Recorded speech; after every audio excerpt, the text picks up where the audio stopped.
7 horas mais 35 minutos. Confira os destaques desta sexta-feira.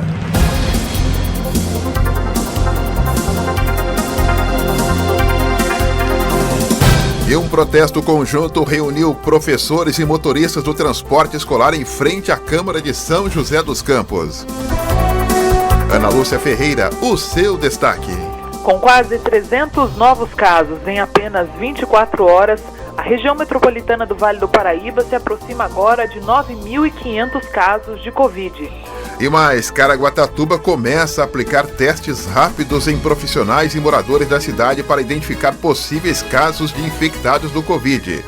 E no destaque esportivo, daqui a pouco, participação do João Bosco trazendo informações do Timão, o Corinthians e também os bastidores.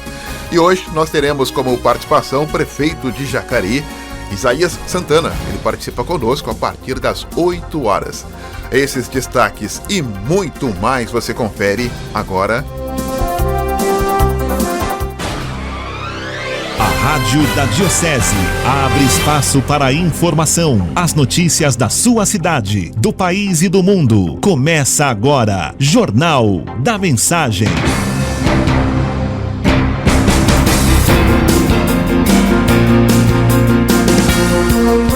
7 horas mais 36 minutos. Olá, muito bom dia. Está no ar mais uma edição do Jornal da Mensagem. Hoje, dia 10 de julho de 2020, uma sexta-feira. O jornalismo da Rádio Mensagem tem a coordenação de Donizete Eugênio, mesa de som, Robson Barros. Bom dia, Robinho. Editoria do Esporte hoje é do João Bosco Poeta e as reportagens Ana Lúcia Ferreira e a direção é do Padre Carlos Eduardo de Quadro. Jornal da Mensagem. A apresentação Donizete Eugênio. E você, ouvinte do Jornal da Mensagem, então anote o nosso WhatsApp, hein? 97411-0125. Previsão do tempo. E para começar a sexta-feira, vamos então destacar a previsão do tempo. Hoje nós deveremos ter aí na marca aí dos 24 graus, segundo o CPTEC. A probabilidade de chuva é de apenas 5% hoje, hein? O dia clareou às 6h49, vai escurecer às 17h34. Então hoje o dia será com variação de nebulosidade na região e as temperaturas máximas apresentarão um leve declínio. Ou seja, vai chegar aí no máximo 23, 24 graus hoje. Para o final de semana, dia 11 e 12, a tendência é de sol entre nuvens na região e as temperaturas máximas estarão também em elevação. Para segunda-feira, o dia também será de sol. Estradas. 7 horas mais 38 minutos. Vamos então atualizar informações das estradas nesta manhã de sexta-feira. Ana Lúcia Ferreira já chegando com todas as informações. Bom dia, Ana. Sim, Doni, bom dia para você, bom dia para todo mundo que nos acompanha aqui pela Rádio Mensagem. A gente segue aí atualizando as informações das rodovias e também as informações de notícia, né, das últimas 24 horas. Nós tivemos aí um acidente grave envolvendo um motorista que morreu e um passageiro que ficou gravemente ferido. Esse acidente aconteceu na rodovia Floriano Rodrigues Pinheiro, após o caminhão em que eles estavam tombar na rodovia na tarde desta quinta-feira no trecho de Pindamonhangaba. O veículo tombou na altura do quilômetro 29, no sentido Taubaté, por volta de 3h30 da tarde. As vítimas ficaram presas nas ferragens e o homem ferido foi levado para o Hospital Municipal de São José dos Campos. Ao todo, nessa ocorrência grave, 16 bombeiros e 6 viaturas da corporação atuaram na ocorrência. O helicóptero Águia da PM, equipes também dos bombeiros e do DER, além da Polícia Rodoviária Estadual, também atuaram no local. A liberação da rodovia, inclusive, só aconteceu por volta de 6 horas da tarde. Atualizando as informações, o motorista faz aí um excelente caminho nesta manhã de sexta-feira, essa manhã um pouco mais fria, né, Doni? Parece que começou aí um pouquinho mais frio realmente, mas o motorista aí faz um bom caminho, desenvolve uma boa velocidade pela rodovia Presidente Dutra, sem nenhum ponto de parada na chegada à capital paulista e também no sistema Ecovias no corredor Ayrton Senna Carvalho Pinto. Mercado financeiro. 7 horas mais 40 minutos. O presidente Jair Bolsonaro editou a medida provisória que libera 3 bilhões de reais a estados, municípios e ao Distrito Federal para o pagamento de auxílio financeiro ao setor cultural, hein? A MP, ela foi publicada na madrugada desta sexta-feira. O projeto havia sido sancionado pelo presidente no dia 29 de junho. A lei ficou conhecida como Lei Aldir Blanc. O Aldir Blanc, ele foi homenageado e faleceu com o coronavírus. É escritor e compositor que morreu em maio, vítima do coronavírus. Segundo o projeto, que é de autoria da deputada Benedita da Silva, o objetivo é ajudar profissionais da área e também os espaços que organizam manifestações artísticas que, em razão da pandemia do novo coronavírus, foram obrigados a suspender os trabalhos.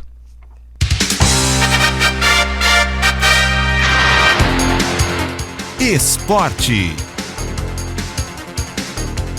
Abrindo a página esportiva nesta manhã de sexta-feira, conosco hoje é ele, né? O poeta João Bosco. Bom dia, Bosco. Bom dia, Doni. Bom dia, Robinho. Bom dia, Ana. Bom dia, ouvintes da mensagem. É uma satisfação estar aqui com vocês novamente. Opa, frase do dia, Bosco. Frase do dia. A frase é de Vanderlei Cordeiro de Lima, maratonista pelo Brasil. Aprendi desde menino que tudo na vida a gente consegue com luta e dignidade. Correr com as pernas, aguentar com o coração, vencer com a cabeça. Lindo, hein? Bonito, né? Muito bonito, viu? Na verdade, eu penso assim que todo e qualquer esporte você precisa estar com a cabeça boa. Não adianta você estar com as pernas boas, com os braços bons, mas estar com a cabeça no outro lugar. Né, Dudu? O esporte é equilíbrio, né? Equilíbrio. Equilíbrio. Não adianta só força se ele não pensar. Não adianta pensar se ele não tem força. Né? Às vezes você ganha só na cabeça. Para isso, eu me recordo assim de momentos como o do Vanderlei Luxemburgo. Algumas pessoas criticam algumas mudanças que ele fez no time, né? Pegar, por exemplo, um jogador de meio de campo e jogar para a defesa. Isso é uma observação que deve ter feito durante muito tempo. Observando o estilo do jogador, o porte físico, e aí fez com que o jogador do meio de campo conseguisse se adaptar e fazer aquilo que ele queria. E é o caso que ele fez também com o Dudu, que ele tirou das pontas e jogou para o meio, porque na verdade é um jogador que distribui bem bola. E mais recente aqui na nossa região, eu lembro quando o Palmeiras veio jogar contra o São José aqui, e o Roque Júnior era zagueiro do São José, e o Vanderlei Luxemburgo indicou o Roque Júnior, já pensando no Roque Júnior para fazer a função de volante, com a saída de bola da zaga para volante. Naquela oportunidade o Roque Júnior tinha 18 anos. Então olha só que situação. E o Roque Júnior depois foi para a seleção brasileira e Europa toda. Né? Então eu acho o Vanderlei um grande técnico, uma pessoa que observa o time, observa os jogadores e procura colocar esse jogador numa posição em que ele possa render mais, que ele possa colaborar melhor com o time. Por isso eu tenho uma admiração pelo Vanderlei. Seu coração hoje está magnânimo. Tem esporte hoje aí, Bosco? Tem. Mas eu gostaria que você ouvisse um trecho de uma música e gostaria que você identificasse que música e de que time é essa música. Vamos lá, técnica.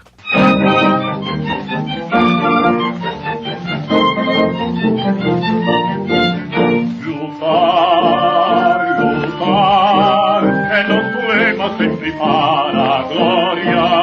Jogar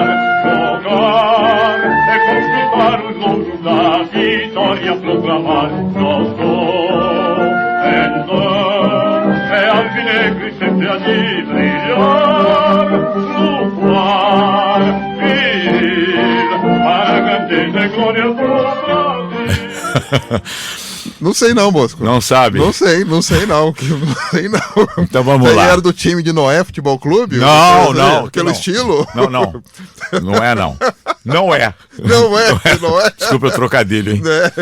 Durante as suas 2 primeiras décadas, o Corinthians não possuía um hino oficial.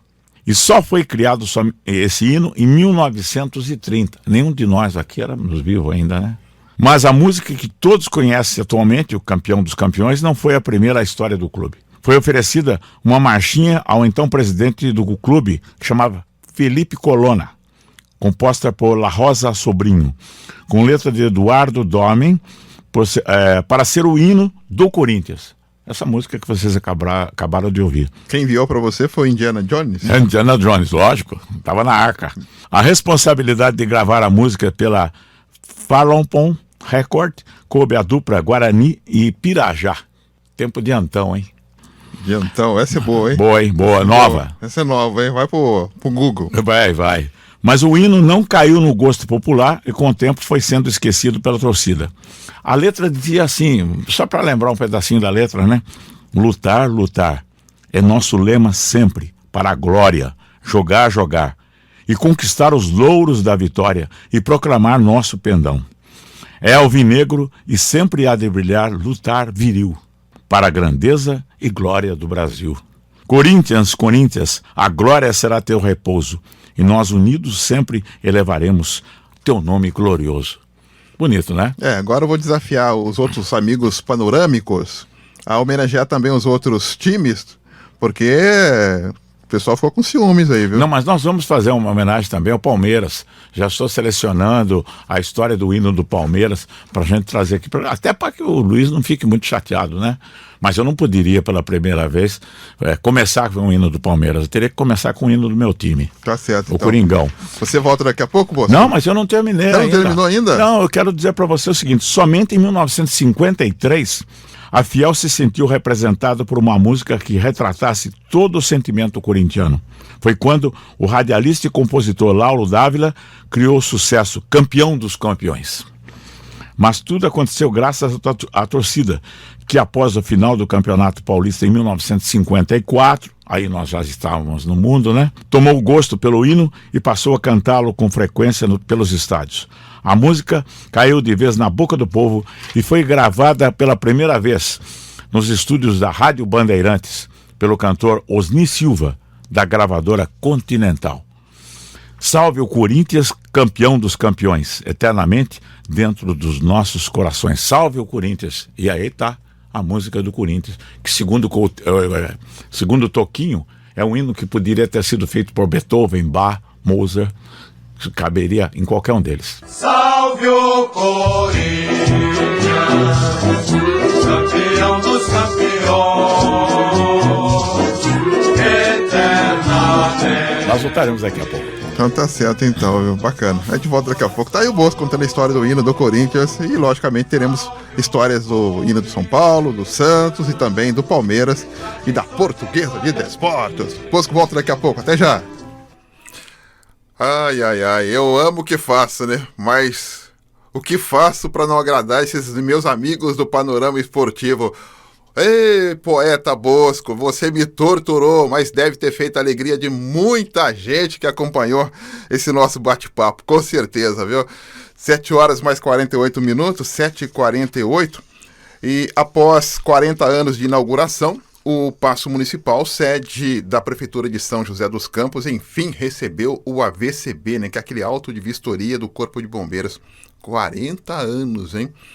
Expedido pelo Corpo de Bombeiros, o AVCB é o certificado de que a edificação possui as condições de segurança contra incêndio. 40 anos e agora que recebeu o AVCB. O trabalho inclui troca de corrimões, instalação de portas, corta-fogo, enfim, todos os apetrechos necessários para uma segurança também. O município pagou mais de R$600 mil, R$618 mil à empresa Ramos Prevenção e Combate a Incêndios e Pânico. Aliás, prevenção nunca é demais, né? 7 horas mais 48 minutos, 7h49 agora. Vamos atualizar informações, vamos para o Estúdio 2. Ana Lúcia Ferreira já trazendo para a gente as informações. Aliás, Ana, toda sexta-feira agora virou uma sexta-feira de expectativa, né? Porque tem a coletiva do governador do estado de São Paulo, para que cor que nós estaremos, que seremos incluídos, né? A partir do meio-dia. Bom dia para você, Ana. Sim, Doni, bom dia para você e todo mundo que nos acompanha nessa sexta-feira aqui na Rádio Mensagem. Saudações corintianas para todo mundo que nos acompanha, viu, Doni? Até tu, Brutus. Agradeço muito aí este momento memorável para todos os corintianos nessa sexta-feira. Você nem time você tem, Ana? Não, mas o meu time é contra o time que meu marido torce. Ele torce pro São Paulo, eu torço pro Corinthians, só para perturbar. Pra ter o que falar, né? Agora, exatamente, mas me pergunta quem tá no time, nem sei, mas é só pra perturbar, sabe como é que é, né? Tá bom, o Bosco me paga, viu? Eu e o Bosco, tamo junto. Ô Doni, olha só, tem uma informação aqui pro nosso ouvinte, né? Até você falou essa questão de reaberturas, de fases, etc, né?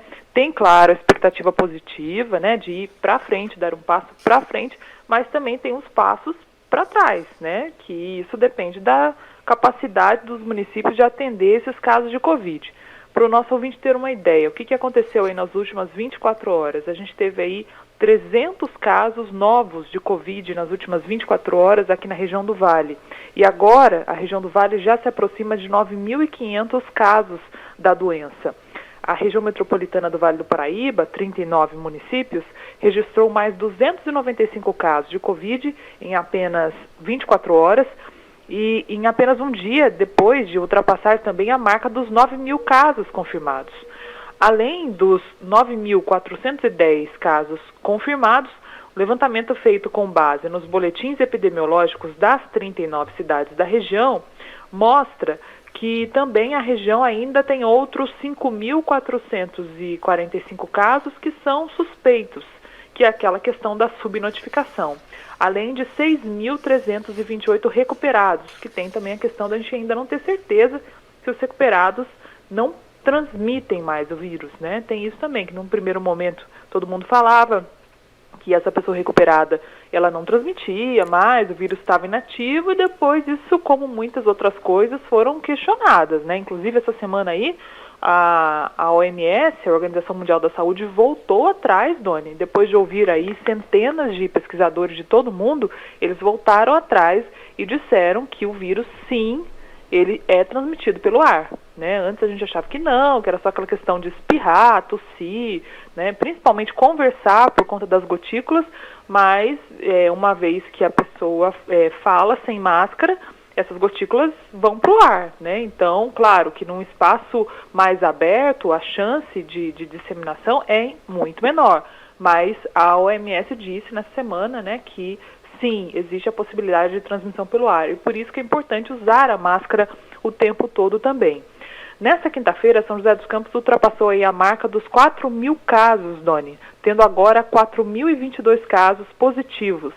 Taubaté chegou a 842 casos e Jacareí a 755, sendo que as cidades da região com mais casos são essas duas até agora, né, nessa ordem, São José, Taubaté e Jacareí. São Sebastião tem 643 casos e Caraguatatuba 492. Aliás, falando em Caraguatatuba, Doni, Caraguá começou a aplicar testes rápidos em profissionais moradores da cidade para identificar esses possíveis casos de infectados. A cidade tem 500 casos positivos, quase, né, 492. E a terceira aqui do Vale do Paraíba, na verdade a quarta, né, a terceira, perdão, em número de mortes com 38 vítimas. O teste rápido de anticorpos para o novo coronavírus é usado com apoio para a avaliação do estado, né, imunológico dos seus pacientes que apresentam sintomas, pois esse teste aponta se a pessoa teve ou não contato com o vírus. Só que me consta é uma das primeiras cidades que está tomando essa frente. Olha, interessante, ontem passando por Guararema é logicamente uma cidade bem menor, né? Mas acho interessante a postura, eles têm barreiras sanitárias, tanto na entrada e também na saída da cidade de Guararema. Pode parecer inócuo, mas é importante que você tenha um controle das pessoas que estão aí acima da temperatura ou não. Agora, no caso aí, Caraguatatuba também vai fazer aí os testes. Acho importante em alguns municípios terem esse tipo de atitude, porque a gente percebeu aí o aumento de número de pessoas contaminadas com o coronavírus, tem aumentado no Vale do Paraíba, porque as pessoas estão saindo mais, as pessoas estão andando mais, as pessoas estão transitando mais. Ontem aqui em Jacareí parecia final de ano, né? Aqui no centro da cidade parecia novembro, dezembro, finalzinho de Natal, que parecia uma muvuca, né? Todo mundo trabalhando como se fosse uma normalidade. E isso, logicamente, você transmite para todo mundo, né, Ana? Uma pessoa contaminada realmente transmite, né, Dona? Aquilo que a gente falou da máscara, que é o mínimo do mínimo, né? Tem que utilizar realmente. Até uma dúvida para a gente perguntar daqui a pouco para o prefeito Isaías Santana, né? Você falou da medição de temperatura. Qual que é o procedimento, uma vez que a pessoa é identificada ali com 38 graus, 39, até acima de 37, se ela é impedida de entrar no estabelecimento, né? Qual que é o procedimento por lei, né? E levando em consideração também que alguns estabelecimentos estão fazendo isso por livre e espontânea vontade e outros não, né? Então fica essa dúvida aí, né? Se eventualmente a pessoa tiver febre, e aí, né? Como é que faz? Mas a movimentação realmente é significativa, Tony. Bacana, então. A Ana volta daqui a pouco com outras informações aqui no nosso jornal. Aliás, Ana, até para fechar, o Ministério da Saúde finalmente se manifestou ontem, né? Aliás, se manifestou e, no meu entender, vai criar uma muvuca terrível. Porque o Ministério da Saúde mudou a estratégia e agora ele orienta o cidadão buscar médico aos primeiros sintomas de Covid-19. Essa orientação foi passada ontem pelo Ministério da Saúde. Sentiu febre, sentiu dor de cabeça, sentiu com alguns sintomas do Covid, busque o médico segundo o Ministério da Saúde. Só que não conversou com os municípios, né, Ana? É verdade, Doni, né? Isso, lembrando aqui, né, antes até de comentar essa questão do Ministério da Saúde, né, lembrando que a gente, ao que consta, a gente talvez esteja no platô, né, no pico da doença, né? E agora, esse momento é um momento de maior estresse das unidades de saúde de todo o Brasil. Ontem até falava sobre isso às 10h30 com o Silvio de Castro. Não aqui no Vale do Paraíba, onde a gente tem estruturas robustas para atender a população, onde ainda o sistema aguenta, mas principalmente em regiões do Brasil onde já está sendo utilizado a justiça para garantir esse atendimento em UTI e transporte via aéreo, né, para conseguir levar as pessoas de um lado para o outro. Então, considerando esses locais mais críticos, essa informação realmente preocupa muito, né?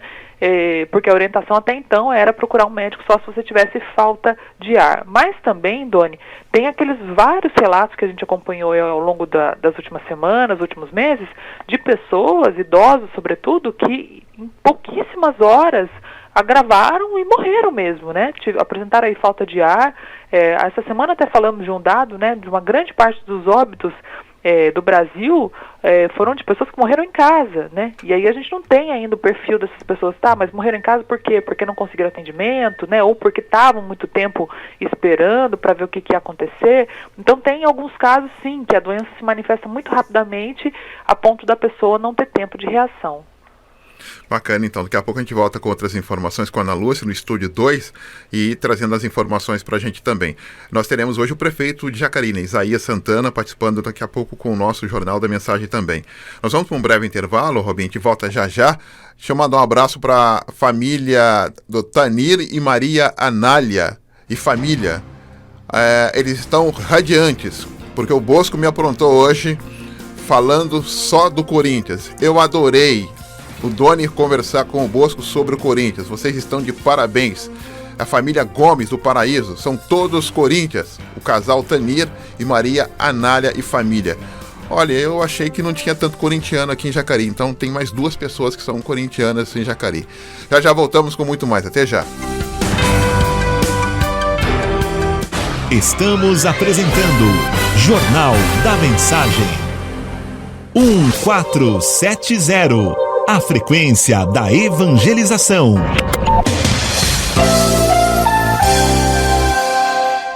Voltamos a apresentar Jornal da Mensagem.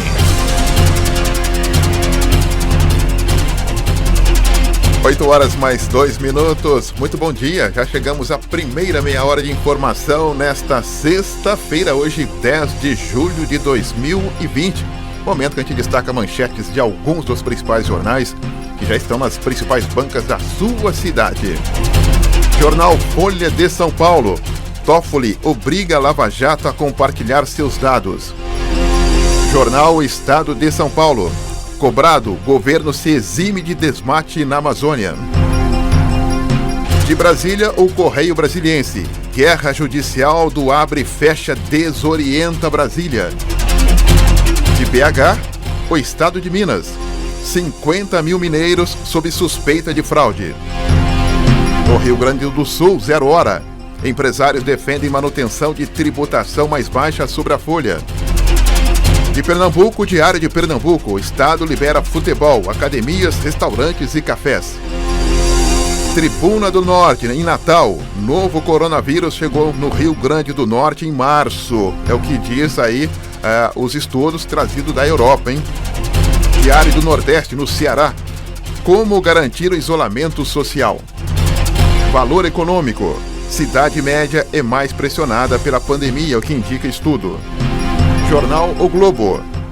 STJ concede prisão domiciliar a Queiroz e a mulher foragida. Jornal Extra. Vai da praia? Só quando tiver vacina. Prefeitura do Rio proíbe ir a praias e multará quem insistir. E os jornais regionais destacam o Vale. Com quase 300 novos casos em 24 horas, Vale se aproxima de 9.500 confirmados. E o Diário de Jacareí destaca: Jacareí registra a morte de mais 2 mulheres e óbitos por Covid-19. São 43 na cidade. Jornal da Mensagem. A informação ao seu alcance. 8 horas mais 4 minutos, 8h04, já conosco, e também você já pode deixar a sua pergunta, o seu questionamento. Hoje a participação do prefeito de Jacareí, Isaías Santana, que gentilmente participa conosco ao vivo aqui do nosso Jornal da Mensagem também. Prefeito Isaías, muito bom dia, muito obrigado pela atenção com a Rádio Mensagem mais uma vez, hein? Imagina, Donizete, é sempre um prazer, ganhamos aí um tempo extra antes do processo eleitoral, e eu queria também começar agradecendo ao nosso querido amigo Bosco pela crônica esportiva cultural que, no dizer de José Carlos Guedes, brilhante foi esta manhã corintiana na Rádio Mensagem. Eu tomei aqui uns 2 comprimidos, viu, prefeito? Para aguentar, para manter aí a beleza, para destinar minha pacificação com o Bosco, viu? Com São Paulino como sou, viu? Pois diz que jornalista não sofre, né? Pois é, né? E principalmente jornalista imparcial no esporte, né? Essa história de imparcialidade aí caiu por terra há muito tempo, né, prefeito? Não tem imparcialidade, né? Aliás, né, a questão da imparcialidade, a gente coloca um pouquinho de amor também, né? É verdade. Prefeito, a gente está descontraindo um pouquinho mais, mas a gente, aliás, tem colocado aqui no jornal, eu tenho colocado em que local está o alpinista dessa subida, dessa curva, desse morro, desse pico. O que é que o senhor tem de informação em relação aí, em que pé nós estamos em relação à questão do vírus? O que é que o senhor tem de informação, por favor? Olha, primeiro eu acho que a gente não pode ficar muito aterrorizado e surpreso com o aumento do contágio, que era um processo esperado, né? E à medida em que você vai flexibilizando alguns segmentos, ou mesmo com o tempo, esse contágio vai atingir um percentual da população, é normal. E o segundo é que a gente está trabalhando, as prefeituras de um modo geral, com aqueles que apresentam sintomas. São Paulo e o Brasil, de modo geral, têm uma política voltada para os sintomáticos, aqueles que apresentam qualquer uma daquelas características da presença do vírus no seu organismo. E aí os números ficam baixos. Se você aumenta o número de testagem para os não sintomáticos, então você chega em números assustadores. Algumas cidades fizeram isso de iniciativa própria, e outras estão, evidentemente, aguardando o governo do estado ou o governo federal fazerem, para a gente ter uma ideia do percentual de pessoas que foram infectadas. Diante desse quadro, nós devemos nos preocupar com 2 dados. O número de mortes, a taxa de letalidade, considerando não o número de sintomáticos, mas o número populacional, por 100 mil habitantes, e o número de pessoas que precisam de cuidados hospitalares. Porque são esses os dados que demonstram a eficiência da política de saúde no enfrentamento, para que ninguém precise ficar sem nenhum setor público precisa escolher quem vai entrar na unidade, quem vai ter atendimento da UTI ou quem vai ter lugar para ficar internado, e também para que nós tenhamos essa condição de planejar se eventualmente precisar reforçar essa estrutura. Então são esses os 2 dados importantes que a gente precisa observar: a taxa de letalidade e também a capacidade hospitalar. Na região nós estamos com esses 2 índices bem em relação ao estado de São Paulo e melhor ainda em relação ao Brasil. Nós estamos percebendo que o fenômeno do contágio está se interiorizando. Então nós já tivemos o momento de alta em Jacareí e São José, agora está na região de Cruzeiro, Guará e Vale Histórico. Ontem mesmo nós tivemos uma reunião com os prefeitos, o prefeito de Bananal, que é a última cidade no limite com o Rio de Janeiro, estava assustado, porque lá está chegando a situação que nós vivíamos aqui em maio. Então, eu tenho, assim, pelos dados e pelo que está acontecendo e com as opiniões dos especialistas, certeza que julho será o último mês difícil, né? Ainda não será um mês de bonança, mas será o último mês difícil dessa perspectiva de crescimento, de a capacidade hospitalar vai suportar, perderemos mais vidas ou menos vidas. Prefeito, mas ontem o Ministério da Saúde se manifestou orientando e mudando a estratégia, orientando o cidadão buscar médico nos primeiros sintomas. Isso não vai superdotar? Sim, mas essa é a orientação que estamos fazendo aqui. O problema é que entre os primeiros sintomas e até a data para tirar material para o teste definitivo, que são ali os 7 dias, as pessoas só devem procurar a rede pública se os sintomas prejudicarem o seu desempenho, né? Então, essa continua sendo a orientação da Secretaria de Estado de Saúde, dos especialistas em saúde pública. O que há um movimento contrário é um movimento dizendo que alguns tratamentos experimentais são mais eficientes quando ainda não há a contaminação, quando ainda não há a destruição, o início do processo de destruição de células. No entanto, neste período que é entre o primeiro e o 7º dia, não se há certeza de que seja Covid.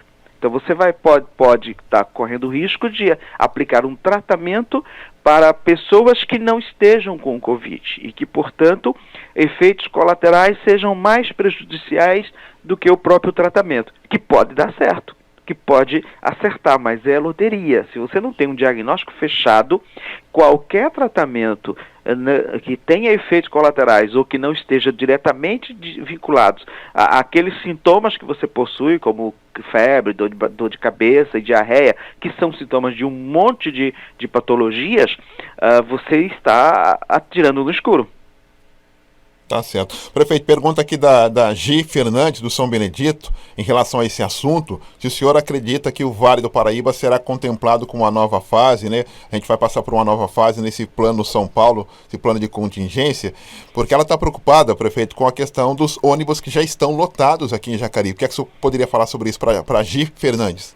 A semana passada, Gi Fernandes, nós estávamos já categorizados na faixa amarela, o vale inteiro e litoral, né, que a classificação do governo do estado é o Vale do Paraíba, a Serra da Mantiqueira e o litoral. Nós tivemos efetivamente aumentos, tanto na região de Taubaté como na região de Guaratinguetá e Cruzeiro. Eu não tenho os dados do impacto desse aumento na rede hospitalar da região, né, do Vale Histórico e da região ali perto de Taubaté, Guará, Aparecida até Cruzeiro. Então tem que analisar nesta semana se o número de contágio cresceu tanto que comprometeu a estrutura hospitalar. E nas regras do governo você precisa estar 2 semanas com índices de uma nova faixa para fazer então a mudança de faixa. Então se essa semana o crescimento se deu dentro do que estava vindo na semana passada, nós teremos já 15 dias com os índices de uma faixa amarela. Mas hoje nós ficaremos sabendo porque o crescimento dessa semana foi superior, sim, no vale inteiro, ao crescimento da semana passada. Hoje conversando com o prefeito de Jacareí, Isaías Santana, sobre vários assuntos aqui da nossa cidade, da nossa região. Aliás, o prefeito já iniciou o nosso bate-papo falando que ganhou um certo tempo, né? Porque o prazo para as entrevistas era até o dia 30 de junho, mas aí com a mudança das eleições, agora para novembro, tem uma mudança de prazo também. O senhor ficou satisfeito com essa mudança de prazo das eleições, prefeito? Olha, eu não gostaria que tivéssemos eleição esse ano. Eu acho que é um ano que as nossas atenções de prefeitos sérios, de pessoas que estão na oposição, mas que são sérias e são pessoas responsáveis, é de cuidar da saúde, é de cuidar da recuperação da economia. E não me parece que seja um cenário de mobilizar pessoas, de fazer críticas, de discutir projetos. E pode ser uma eleição num cenário muito apagado, muito sem movimentar as pessoas e para definir mais 4 anos.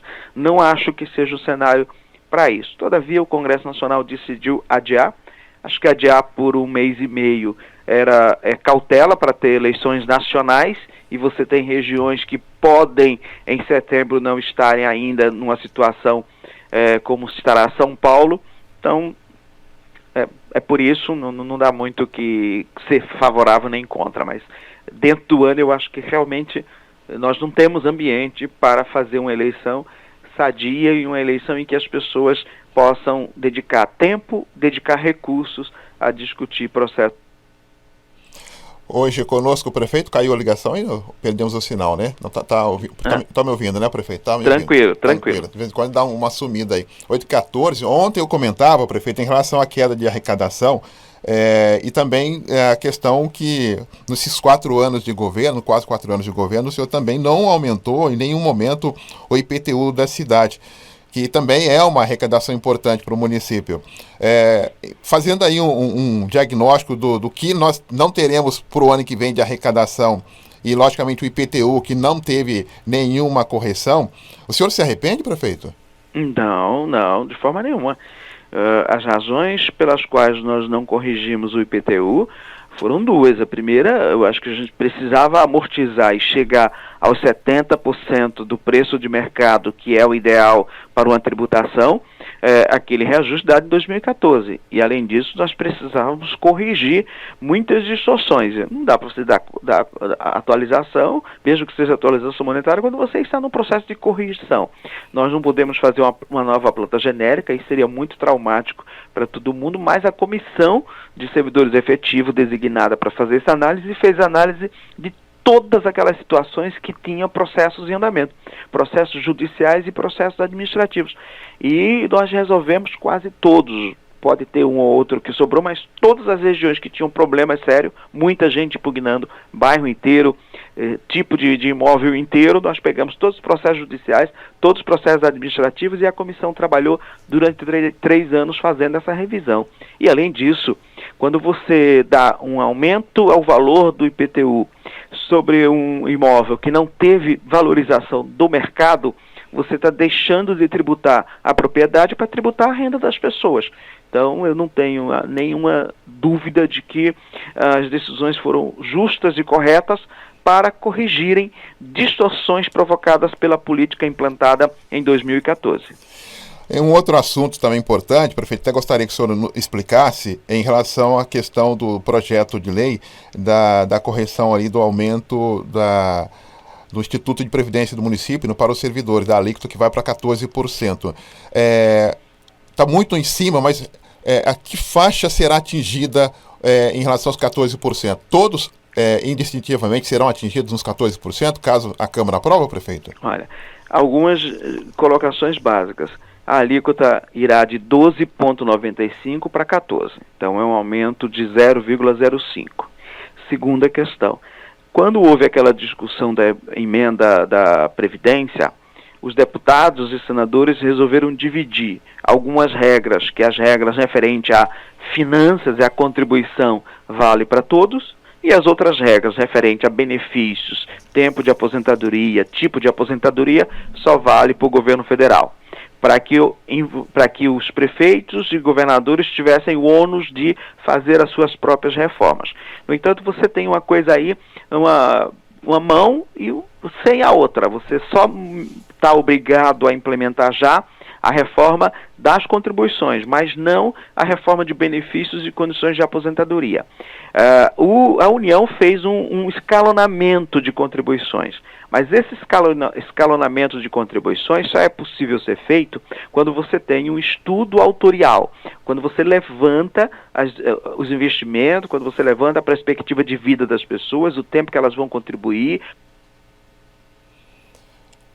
Ok, sumiu de novo. Define qual é a alíquota apropriada para cada segmento, como fez a União. Só que para fazer esse cálculo, você precisa saber quais são as regras de aposentadoria. Quando que as pessoas vão se aposentar, quanto tempo terão que contribuir, quanto tempo ficarão no serviço público. Você não pode fazer isso hoje, só se você fizer baseado no modelo da União, porque para os estados e municípios está isso sendo discutido na chamada PEC paralela. No entanto, as contribuições, o que foi dito? Enquanto não se faz essa reforma definitiva, e não se tem esse desenho da saúde financeira, da sustentabilidade dos institutos para o futuro, todos devem ter uma alíquota de 14%. Todos. E isso está na Constituição. Uma discussão que teve foi, mas é aplicável a partir de quando? Se você discutir as regras constitucionais, você é aplicável a partir de março. No entanto, em dezembro mesmo, o fiscal do sistema, que é o Ministério da Economia, disse, eu só vou fiscalizar a partir de julho.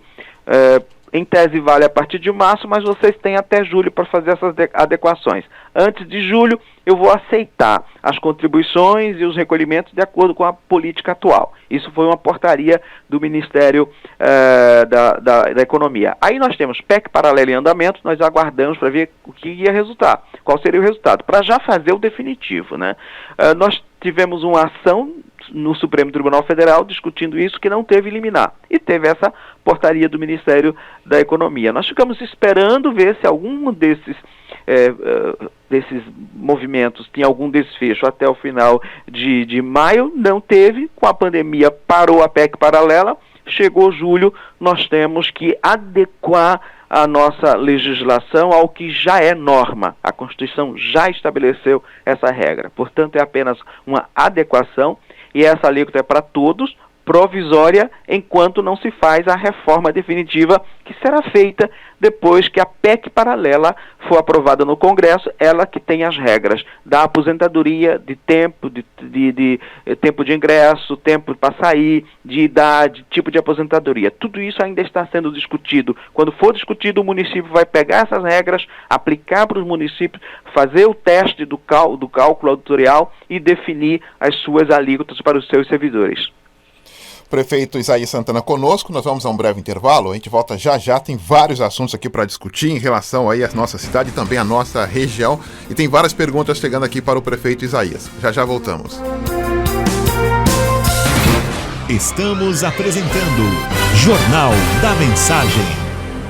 Você está na melhor programação, 1470. Mensagem. Voltamos a apresentar Jornal da Mensagem. De volta com o nosso Jornal da Mensagem, 8 horas mais 22 minutos, hoje com o prefeito de Jacareí, Isaías Santana, participando conosco também. Tem várias perguntas chegando aqui, prefeito, e uma delas em relação à questão da flexibilização do comércio em relação ao horário. Tem muita gente dizendo o seguinte, no período aí que está estipulado o horário para a cidade de Jacareí, aumenta muito mais as pessoas, né? Ou seja, tem muito mais gente num curto espaço de tempo. Se o senhor espera que a partir de hoje possa ter aí um aumento de funcionamento no comércio aqui em Jacareí também, a partir de hoje?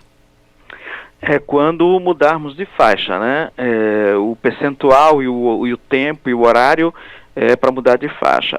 Essa restrição de horário do comércio em 4 horas, ela visa 2 objetivos. O primeiro, criar ainda a cultura na população de que não estamos fora da quarentena e que, portanto, é pouco tempo disponível para sair só quem precisar mesmo, quem tem necessidade, não pode ser usado as áreas comerciais como lugar de recreação, lugar de passatempo, lugar de fazer pesquisa, de ficar olhando, é só se houver necessidade. E também reduzir o tempo de exposição dos funcionários. Nós sabemos que no comércio pequeno é muito difícil ter 2 equipes, fazer turno de funcionamento de funcionário, e o funcionário ou mesmo a própria família acaba ficando o tempo todo no seu estabelecimento. Quanto menor for o tempo que essa pessoa está exposta a outras pessoas, mesmo que com máscara, mesmo que com todo equipamento de proteção, é melhor para ela. Então são esses 2 objetivos que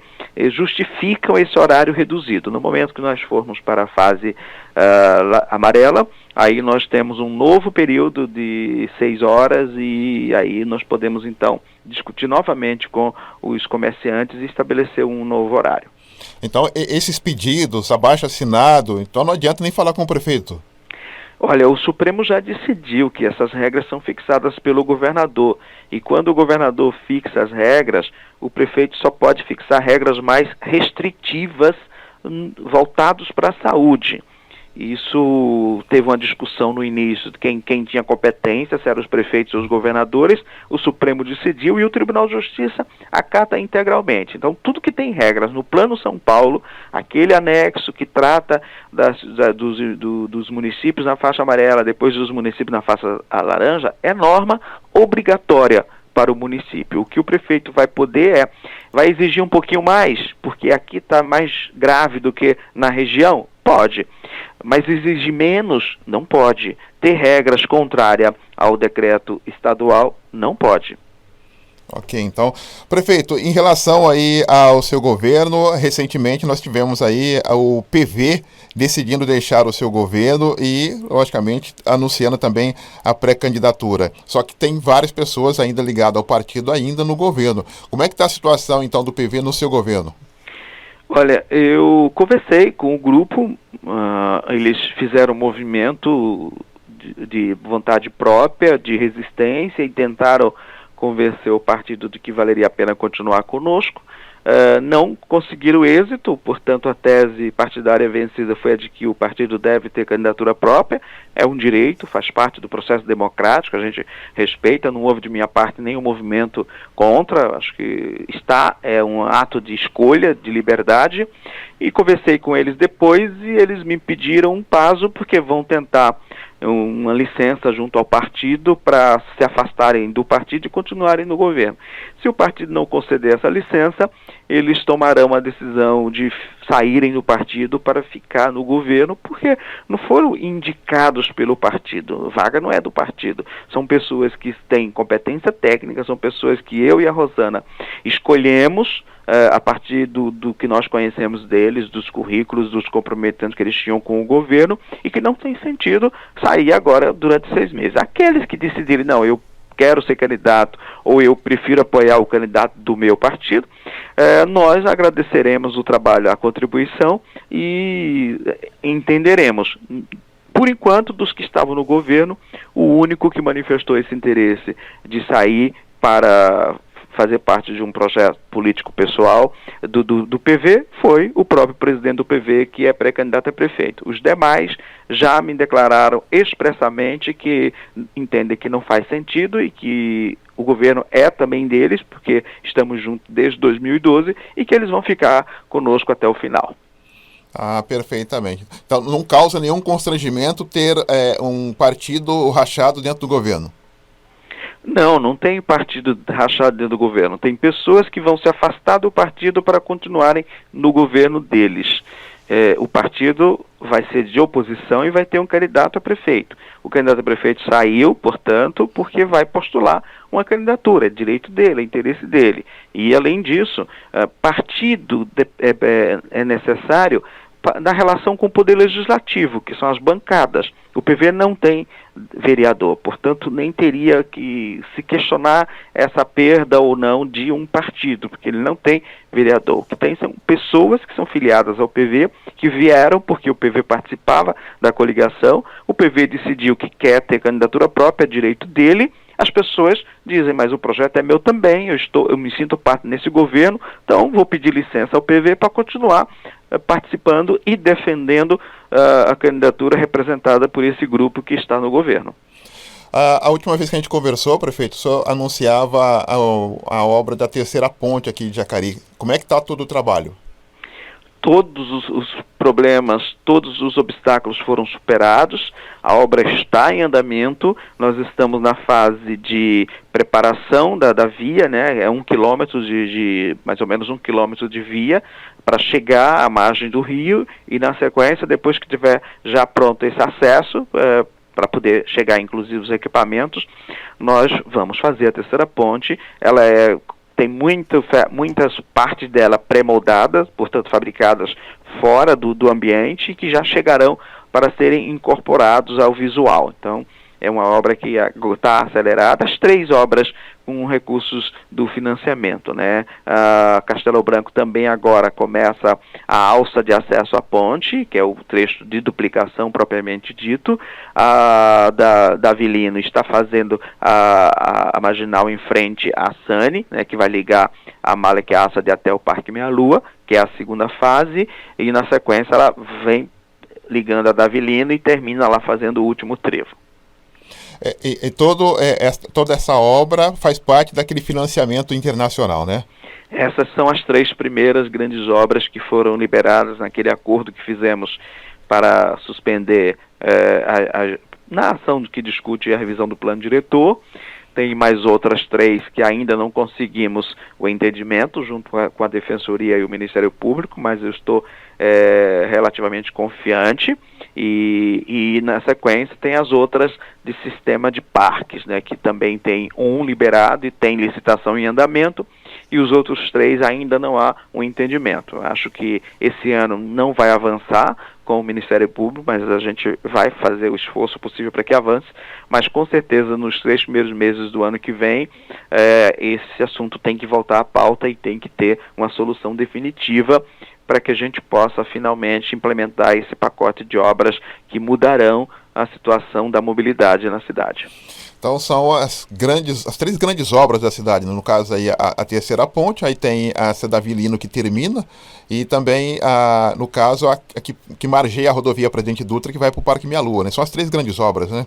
Isso. Eu acho que tem uma quarta que é tão importante quanto, mas essa tem alguns problemas que a gente precisa superar convencendo o Ministério Público e a Defensoria Pública, que é a ligação entre o Vila e o Esperança, ali por trás do SESI, né, da escola do Senai, pegando a Avenida Industrial, a avenida principal do Terra da Conceição, fazendo a ligação por trás, exatamente para tirar o trânsito que já está saturando da Castelo Branco e da Pensilvânia, jogando lá, ligando com o acesso do Parque Imperial na Lucas Nogueira H6. Isso é que justifica a localização da terceira ponte, para você fazer um anel viário ligando a Lucas Nogueira H6 a Getúlio Vargas por trás dos bairros.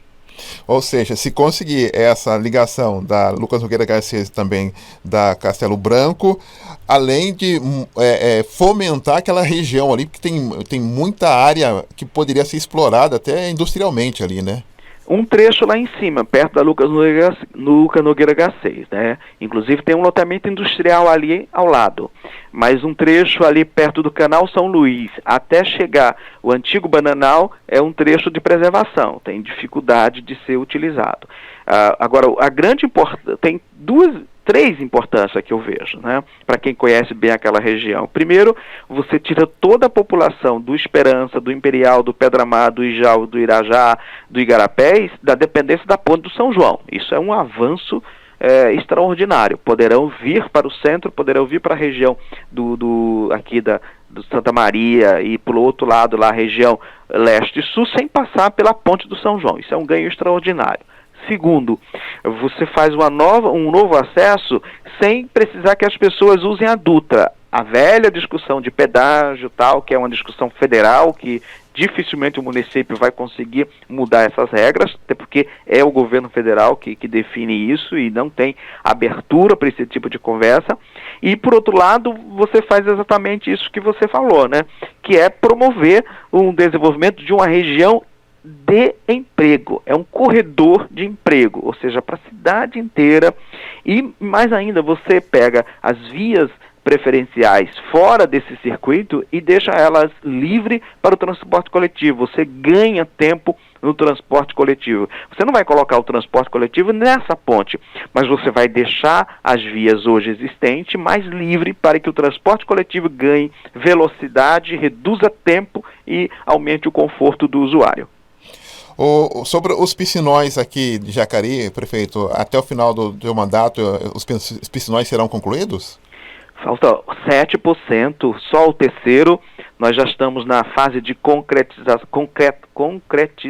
provavelmente. Concretação é melhor. Às vezes as terminações das palavras em português, se a gente não está muito habituado com elas, tem dificuldade. Do piso, né, que é o trabalho mais difícil, é o maior piscinão, 44 metros cúbicos. Ele pega aquela descida do Pitoresco, a chegada ali do Novo Amanhecer e também do Jardim Paraíso, e vai até a divisa do acesso à chácara lá, Fazenda Coleginho. E ele termina, o prazo é setembro, A gente vai atrasar um pouquinho, sempre atrasa, mas eu tenho certeza que até meados de novembro nós teremos terminado todas essas obras. Aí depois falta um pouquinho de paisagismo para mudar, para melhorar o ambiente, e temos já começado a conversa com 5 imóveis ali da Rua Francisca Júlia que sofreram riscos, que têm problemas de danos estruturais nesse período muito prolongado. É uma obra que começou em 2013, que a gente está conversando já, fazendo laudo, e eu quero também, antes de dezembro, acertar tudo isso com os proprietários daqueles imóveis, como fizemos com todos os proprietários dos imóveis aqui da Rua Bahia, vizinho à nova creche. Eles serão indenizados, então? Sim, serão ajudados para reparar os danos que a obra prolongada ou o tipo de solo provocou, porque com o piscinão você tem um secamento de uma camada de solo, e esse secamento mexe nas estruturas de imóveis vizinhos. A gente tem percebido, prefeito, obras asfálticas no Parque dos Príncipes e também do Jardim do Marquês. E a minha grande dúvida, prefeito, em relação à luta dos moradores do Jardim do Marquês, que agora a prefeitura praticamente assumiu toda a questão das obras do Jardim do Marquês, se futuramente será cobrado do empresário que fez toda essa lambança com o Jacareí. Não houve acordo no processo, não houve acordo por objeção do Ministério Público Ambiental. Eles insistem que aquela primeira quadra deve ser demolida e, portanto, sem resolver o problema ambiental, eles não vão fazer acordo, e também que tem que ter um plano de replantio de toda aquela área verde. Isso a prefeitura vai fazer também, mas a questão da primeira quadra não dá para a prefeitura chegar e dizer, olha, nós vamos indenizar os proprietários e vamos concordar com a demolição. Não dá, isso é uma questão que os proprietários e o loteador vão discutir com o Ministério Público. A minha decisão foi não esperar essas questões judiciais que virariam eternos e fazer com o recurso da prefeitura. Tudo está sendo apurado e nós temos uma ação, o município tem uma ação contra o loteador, e nesta ação nós vamos comunicar quanto custou, e eu não liberarei nenhum lote calcionado sem esse acerto. Eu não liberarei nenhum lote calcionado sem esse acerto. E os lotes calcionados que tem lá pela avaliação dá algo superior ao valor das obras do que foi investido. Isso foi feito uma avaliação prévia. Então o município tem garantia com os lotes calcionados. E mais ainda, com a drenagem que fizemos, com o esgoto que concluímos, com a iluminação que vamos levar e com o asfalto, os lotes passarão a ter um preço. Se o loteador quiser qualquer liberação de lote que está lá calcionado, ele vai ter que fazer acordo e pagar isso que o poder público investiu naquele loteamento. O que não podia é ficar esperando a demanda judicial, que é eterna, não termina nunca. E fizemos, assumimos a responsabilidade, os loteadores sofreram bastante. Não é se tivesse feito o acordo, talvez a gente tenha feito a obra em 8 meses, 1 ano e 2 meses, mas não veio o recurso, que era a parte considerável que nós íamos aplicar na drenagem. A empresa, ela tem problemas porque ela tem obras em outras cidades e está sem fluxo de caixa, então ela faz um pouquinho, a prefeitura paga e depois ela toma um fôlego e faz mais um pouquinho, e é melhor continuar assim do que rescindir e fazer uma nova licitação. Infelizmente, nós temos que trabalhar com um cenário de uma empresa que não tem capital de giro, uma empresa que está com problemas de obras em outras prefeituras em razão da crise da pandemia, e é melhor terminar com a empresa que ganhou a licitação do que rescindir e fazer uma nova licitação. Não sabemos como vai ser essa nova licitação, não sabemos se a empresa vai ganhar na justiça se a gente rescindir, não sabemos quais os novos preços. Então, às vezes, ter paciência e ir levando as coisas é o melhor caminho do que partir para a briga, porque a empresa não está fazendo dentro do cronograma que deveria fazer. E ao final, quando entregar a obra, a gente vai ver se o abuso foi excessivo em termos de prazos e sem justificativa. A lei tem sanções, a lei tem punições, aplicaremos. A gente sabe que essas empresas, empreiteiras, elas se conversam, os empresários se conversam, logicamente são amigos, embora tenham atividades diferenciadas. Com essa questão da pandemia, com essa questão financeira que o país vive, prefeito, as próximas licitações a partir de 2001, o senhor acredita que as prefeituras terão mais dificuldades? Sempre que eles analisam, sempre que você tem um déficit, e o tribunal divulga tudo isso, todo mundo sabe, né? O portais de transparência, o Tribunal de Contas, e você não tem caixa para pagar as suas obrigações, as empresas não deixam de participar das licitações, mas elas se defendem. jogam o preço lá em cima. E aí, as que não têm um capital de giro, quer dizer, dinheiro deles disponível para tocar a obra e depois receber, essas fogem. Ou jogam o preço lá para cima. Então, a pior coisa que possa existir para uma gestão pública é fazer uma licitação, começar uma obra, sem sinalizar para o mercado de que existe dinheiro e serão pagas. E até porque a questão de funcionários, essas empresas também foram atingidas, né? O chamado teve que reduzir também. Então, todo mundo vai ter que se recomeçar a partir de 2021, né? E as prefeituras serão aí o grande filé em relação à retomada dessas empresas, né? Olha, acontece assim, o primeiro ano de um mandato não é um ano de muitas obras novas. Até porque todo mundo correu para que os seus projetos começassem antes do ano eleitoral e você tem vários projetos em andamento. Aí, ou quando é o mesmo governo, ou quando é o novo governo, ele vai demorar uns 6 meses para fazer as adequações e até ter novos projetos e começar a licitação. Então, o primeiro ano nunca é um ano com muitas obras novas. E a mesma coisa vai acontecer no terceiro ano. No terceiro ano você não tem muitas emendas e muitos recursos do governo federal e no governo estadual. Daí você tem um ano com poucas obras. Hoje, a capacidade de investimento dos municípios é insignificante. Os municípios estão fazendo tudo o que podem para manter os serviços essenciais.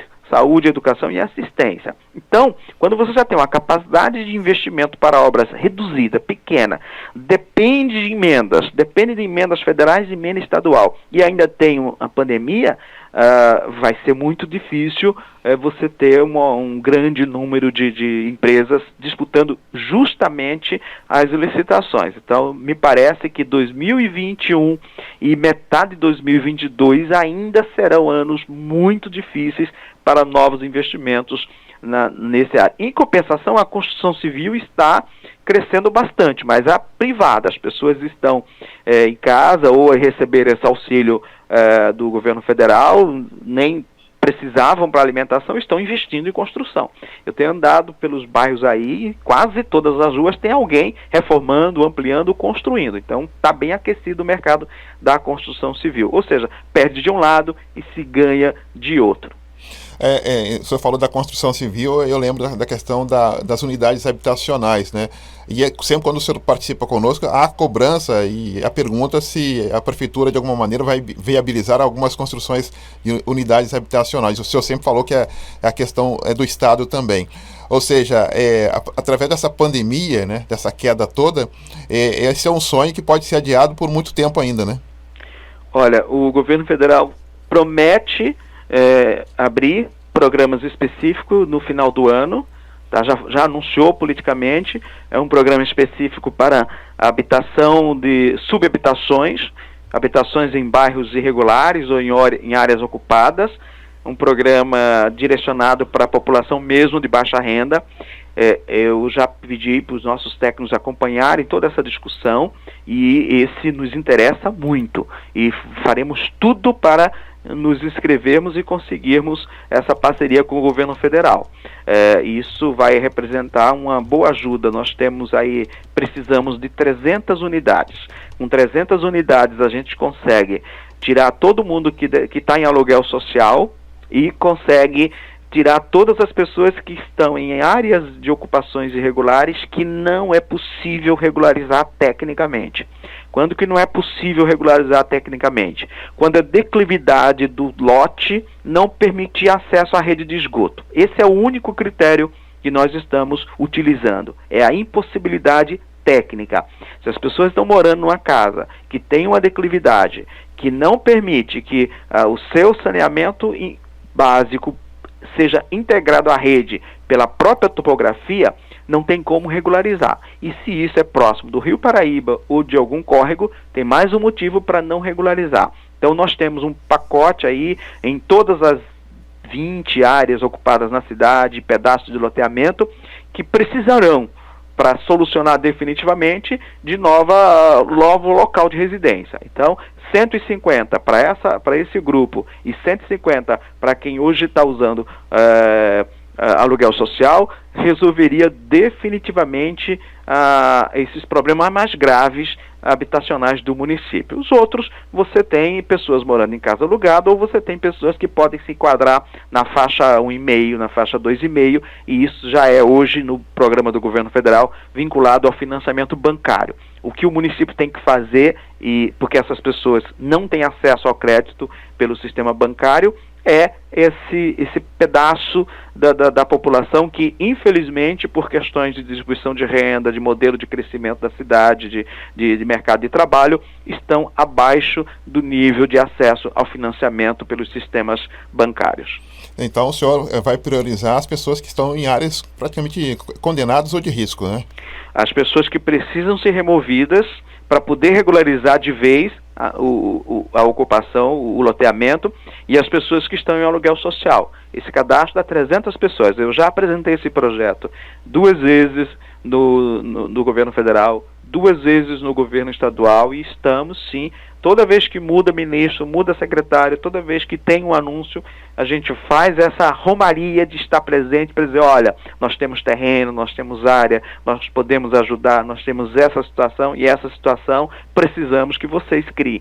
O problema todo, Donizete, é que de um tempo para cá, a habitação no Brasil virou negócio para o sistema financeiro. Envolve banco, envolve financiamento, você fica com o carnê a vida toda. E isto não é viável para determinadas parcelas da nossa sociedade. É preciso que o poder público se conscientize disso e reduza esse déficit. Porque o problema de habitação sem sanidade, habitação irregular, é o maior problema de saúde pública. Porque ali expõe as pessoas a todos os riscos de doenças, todas as situações que numa pandemia ou em qualquer outro período de uma gripe mais intensa, de HN1, essas pessoas são as principais vítimas. Então, se a gente resolve o problema de sanidade nas habitações, nós aumentamos a qualidade de vida e reduzimos drasticamente a dependência da saúde pública. Tá certo, então. Prefeito de Jacareí, Isaías Santana, eu só tenho que agradecer a tua participação conosco mais uma vez, esclarecendo aí as questões aqui que nós colocamos. Muito obrigado, muito bom dia, prefeito. Bom dia, e fico devendo acompanharei atentamente quando o João Bosco fizer a homenagem ao São Paulo, até porque tem alguns sobrinhos e 2 filhos que se desviaram, 2 irmãos que se desviaram do bom caminho e são paulinos. Bom dia, Donizete. Bom dia, obrigado. E até a próxima oportunidade. Até a próxima. Tem excelente gosto e, logicamente, vai ter a nossa supervisão, João Bosco, quando falar do São Paulo, com certeza, né? Mas é o pessoal da geração do Raí, daí a gente dá um desconto, né? Até me dera, viu? A minha geração é mais antiga ainda, viu? Um abraço, prefeito. Obrigado. Um abraço. Valeu, o prefeito de Jacareí participando conosco. Vamos ao intervalo e já voltamos. Estamos apresentando Jornal da Mensagem. Você está na melhor programação, 1470. Mensagem.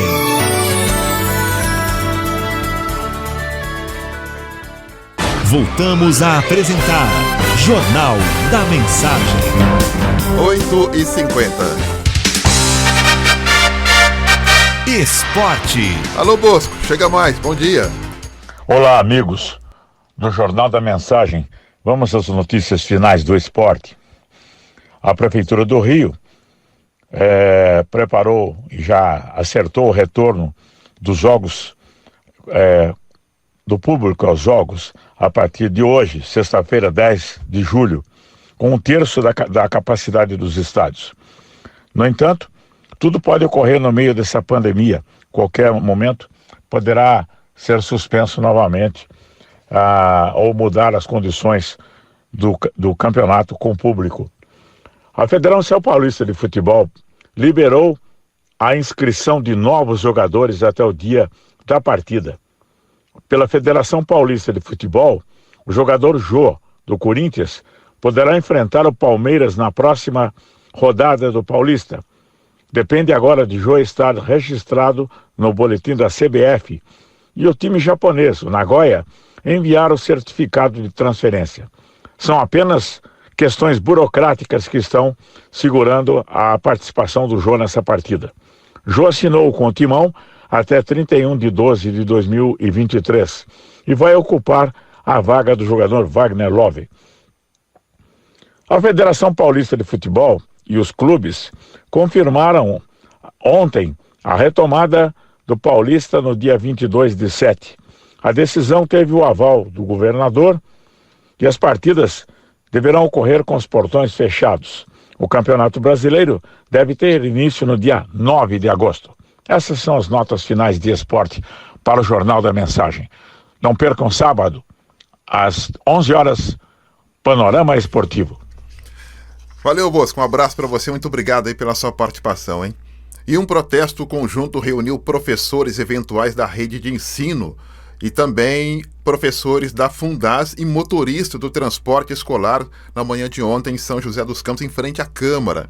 A manifestação teve início por volta das 10 da manhã e contou com cartazes e pedidos de ajuda amplificados por um microfone, né? A manifestação começou por volta das 11 horas da manhã e o grupo foi recebido então por vereadores depois. A reunião foi conduzida por vereadores. Eles alegam que foram comunicados na última sexta-feira via e-mail sobre a não renovação do contrato, os professores temporários da Fundas. A expectativa era que eles permanecessem contratados até dezembro. Os pedidos incluem ao menos 3 alternativas: uma recontratação, um auxílio ou uma garantia de que devem ser chamados novamente ao término da pandemia. A situação é semelhante para condutores do transporte escolar em São José, que já não conseguem trabalhar desde março. A categoria pede o auxílio de um salário mínimo durante a pandemia, isenção do imposto de ISS, também pedem isenção do ISS, prorrogação do período de alvará e ampliação de pelo menos 1 ano do período de vida dos carros que estão nas ruas, já que os motoristas são obrigados a trocar os veículos dentro de determinado período de tempo. A Secretaria de Educação reforçou que os transportes que possuem contrato vigente com o município foram chamados para realizar a entrega de cestas básicas para famílias em situação de vulnerabilidade. Informou também que adiantou por meio de decreto 2 meses de pagamento aos motoristas. No caso dos professores eventuais, a pasta alegou que já realizou o adiantamento de parte da remuneração da categoria. A Fundas informou também que os professores temporários atuam como professores substitutos de professores titulares que estão em readaptação ou licenças ou em funções administrativas. Jornal da Mensagem. A informação ao seu alcance. Estamos apresentando Jornal da Mensagem. Programação de qualidade é aqui. Mensagem. Voltamos a apresentar Jornal da Mensagem. 8 horas mais 57 minutos. Vamos então para as últimas informações. Vamos para o Estúdio 2. Ana Lúcia Ferreira já chegando com as informações. Oi, Ana, pois não? Sim, Doni. 6 cidades aqui da região confirmaram novas mortes por coronavírus até às 6h30 da tarde desta quinta-feira. São José dos Campos confirmou mais 3 mortes e com elas, agora a cidade tem 118 falecimentos, 118 óbitos no município por conta de Covid-19. A Prefeitura de Taubaté confirmou mais 5 mortes, totalizando 29, e Jacareí agora tem 43 mortes. São José dos Campos soma o seguinte retrato: com casos positivos, são 4.022 casos positivos até agora, recuperados são 2.652, internados são 63 pessoas neste momento e 118 mortos. Jacareí tem 755 casos positivos, 494 recuperados, internados são 33 e mortes até agora em Jacareí são 43. Igaratá também com 202 casos positivos, são 175 recuperados, nenhuma pessoa internada por Covid-19 até o momento em Igaratá e 2 mortes no município até o momento. Muito bem, 8 horas mais 58 minutos. Vamos então à última informação desta manhã de sexta-feira para destacar então que o programa de seleção do novo diretor do Instituto Nacional de Pesquisas Espaciais, o INPE, teve 9 inscritos. 9. O prazo de inscrições, que chegou a ser prorrogado, foi encerrado no domingo. As candidaturas ainda serão homologadas pela comissão responsável por fazer a seleção para a lista tríplice que será encaminhada ao ministro do Ministério da Ciência e Tecnologia, hein? O grupo é presidido por João Luiz Figueiras de Azevedo, ex-presidente do Conselho Nacional de Desenvolvimento. As identidades dos inscritos não foram divulgadas. Detalhe, após a inscrição ser homologado, o currículo e as propostas serão analisadas. A etapa é a seguinte: exposição oral, pública do projeto de gestão e entrevista individual com o comitê de busca. Então, portanto, aí, para o diretor do INPE, Instituto Nacional de Pesquisas Espaciais, teve 9 inscritos para ser diretor. Muito bem, com essas informações, ponto final no nosso Jornal da Mensagem. Estaremos de volta daqui a pouco, às 10h30 da manhã, depois ao 12h15, com o programa Falando de Vida. E o programa Falando de Vida, hoje nós vamos trazer um assunto muito bacana. Amanhã é dia de São Bento, né? Amanhã é dia de São Bento. E o programa de hoje, nós vamos conversar com um monge que escreveu um livro sobre a medalha de São Bento. O livro dele é especificamente sobre o significado e como utilizar aí a medalha de São Bento específico. Então vai ser um bate-papo muito bacana a partir do 12h15. Um grande abraço, obrigado pelo carinho, obrigado pela sintonia. Uma ótima sexta-feira a todos, fiquem todos com Deus. Tchau, tchau. Você acompanhou o Jornal da Mensagem.